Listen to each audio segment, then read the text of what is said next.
Bonjour à tous, bienvenue pour une vidéo un peu spéciale. J'ai raté la première parce que j'ai pas enregistré le son, mais aujourd'hui on est parti, on va s'amuser. En effet, là actuellement je tourne, on est le 5 février, la vidéo doit normalement sortir le 6 février, mais je m'y suis pris un petit peu tôt, donc ce sera pour le fin des trucs sur le 5.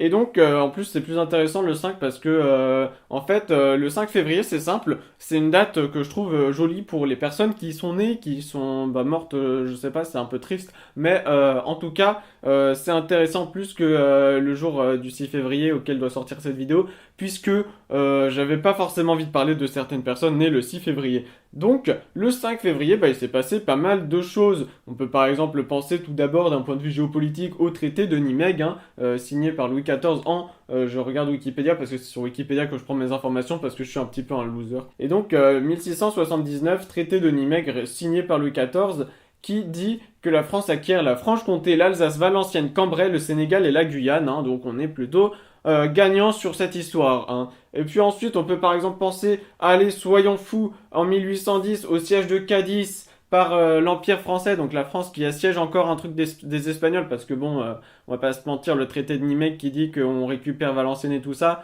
c'est aussi contre les Espagnols. De toute façon, Louis XIV, c'était pas trop les Espagnols, et Napoléon non plus, puisqu'en 1810, donc, siège de Cadiz, ville espagnole, pendant la guerre d'indépendance espagnole, puisque les Espagnols, ils ont dit, bah, on n'aime pas trop que la France y soit là. Et donc, les Français, ils ont dit bonsoir non, et ils ont dit on va faire la guerre pour récupérer. Bref, il y a plein d'autres choses qui se sont passées. On peut par exemple penser à la sortie du film Peter Pan, le film d'animation Disney, évidemment. On peut également penser à la création de l'opéra Othello par Giuseppe Verdi en 1887 à la Scala de Milan, donc c'est pas rien non plus.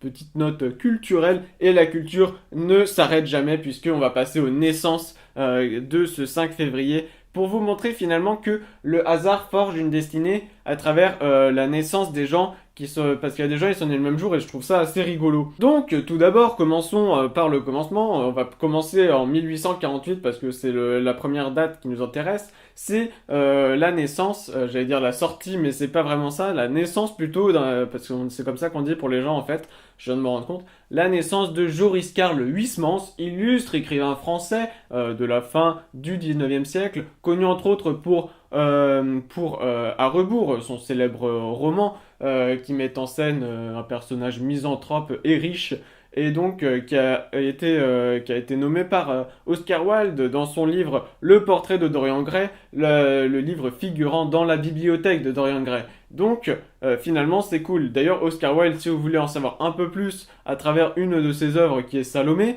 eh bien je vous conseille de regarder cette magnifique vidéo qui s'affichera en i, ici ou ici, je ne sais pas parce que je sais jamais. Ensuite continuons avec de la littérature encore. On a un certain William Burroughs qui est né un 5 février 1914, début de la guerre, mais c'est pas ça qui nous intéresse, puisque c'est aussi l'année de naissance de William Burroughs, et c'est intéressant puisque voilà, c'est un poète beatnik, comme on dit, comme disent les jeunes des années 60, 50, à l'époque où il y avait des poètes beatniks, quoi.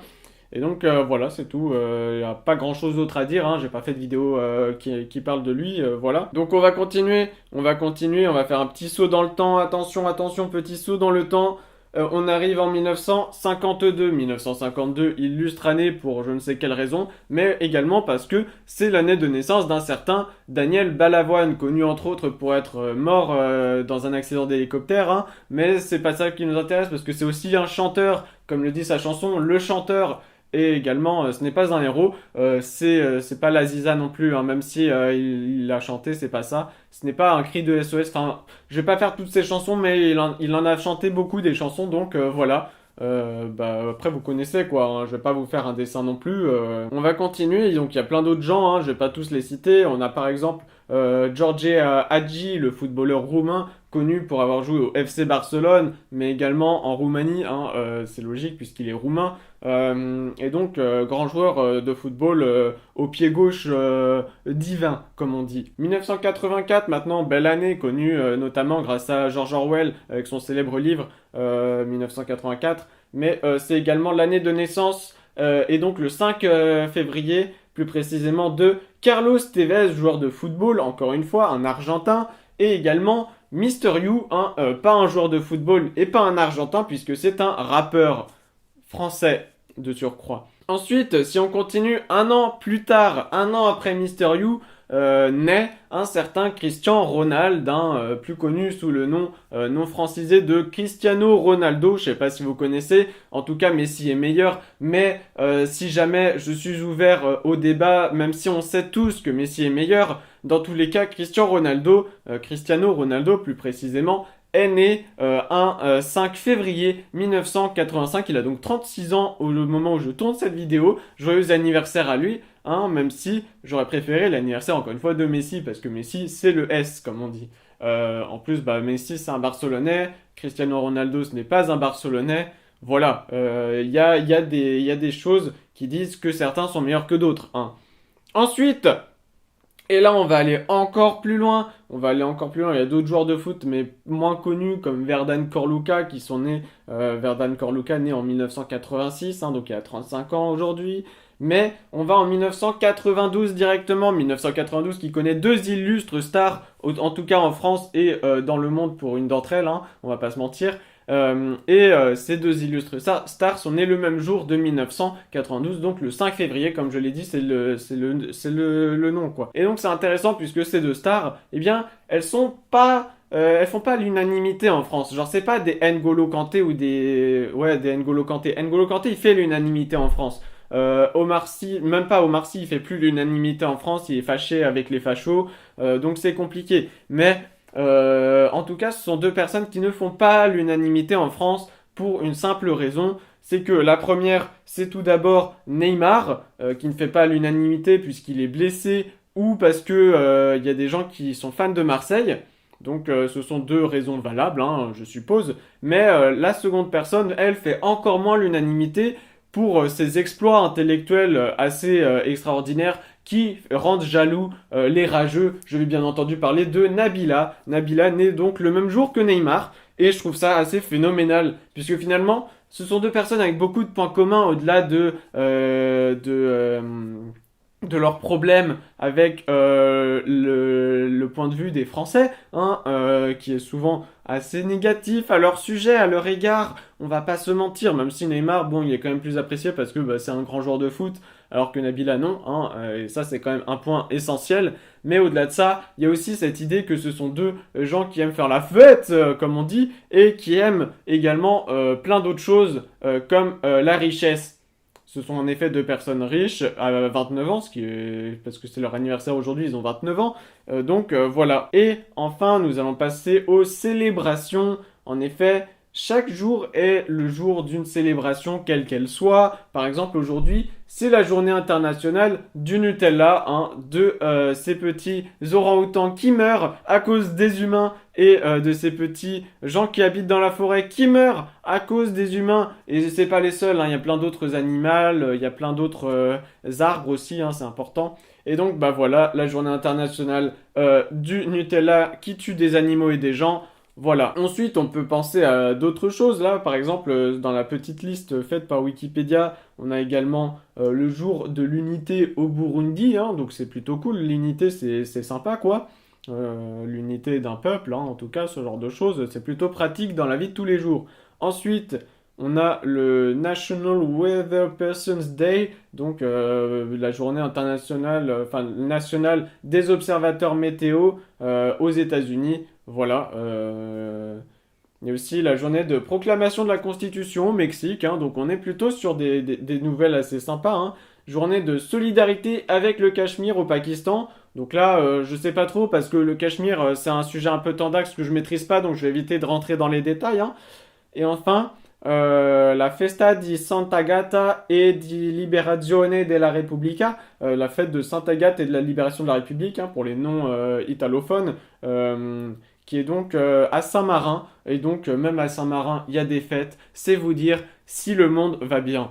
Prénom du jour, donc, c'est Agathe. Voilà, Agathe de Power, comme disent les jeunes. Hein, voilà, petite blague, parce que je suis quand même un gars rigolo. Et donc, petits dictons, il y en a plein. Ensuite, les petits dictons à la Sainte Agathe, si l'eau court dans le ruisseau, le lait, où ne s'en faudra guère, coulera dans la chaudière. À Sainte Agathe, va à ta vigne, si ce n'est pour y travailler, au moins pour y déjeuner. Eau qui court à Sainte Agathe mettra du beurre dans la baratte. Celle-là, elle est bien. Pour la Sainte Agathe, chante l'alouette. Pour la Sainte Agathe, plante ton oignon. Hein. Moi, je dis non, mais après, voilà, faites ce que vous voulez. Fut-il dans la glace, il deviendra bon. Mais bah, plante ton oignon, c'est pas cool. Ne plantez jamais d'oignons. Les oignons devraient être interdits par l'État. Voilà. C'est mon petit côté éditorialiste qui sort actuellement. Ensuite, si pour la Sainte Agathe il pleut, le maïs croît au mieux, même sur les pierreux. Si tu sèmes tes poireaux à la Sainte Agathe, pour un brin t'en auras quatre. Waouh, c'est un dicton des Deux-Sèvres, attention, hein, c'est précis. Ensuite, à la Sainte Agathe, l'hiver se hâte. Et donc voilà, je pense que c'est pas mal. J'espère que vous aurez apprécié ce petit voyage à travers les âges.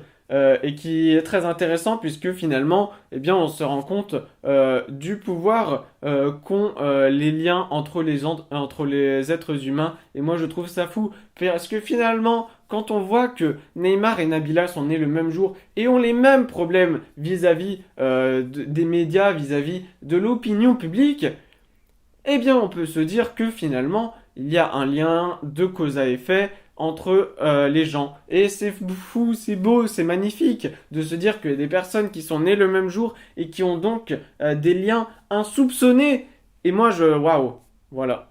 Moi, voilà, c'est ce que je voulais défendre aujourd'hui avec vous, c'est cette idée que finalement, eh ben, il y a des gens, ils se ressemblent sans se connaître par le biais de certains points communs qui font une certaine solidité entre eux. Ce qui ne veut rien dire. Voilà, je vous laisse sur cette phrase à méditer. Bonne journée, j'espère que la vidéo vous aura plu. Si c'est le cas, n'hésitez pas à vous abonner, à mettre des pouces bleus, à mettre la cloche, à partager la vidéo, à commenter la vidéo, à faire ce que vous voulez. Dites-moi s'il y a d'autres dates qui vous intéressent, parce que ça peut être très rigolo à faire, encore une fois, de faire plusieurs dates. Un peu comme un humoriste en fait, parce que les humoristes de base ils font plusieurs dates, même si là c'est compliqué parce qu'il y a le Covid. Et donc, bah voilà, hein, bien à vous, comme on dit dans les mails.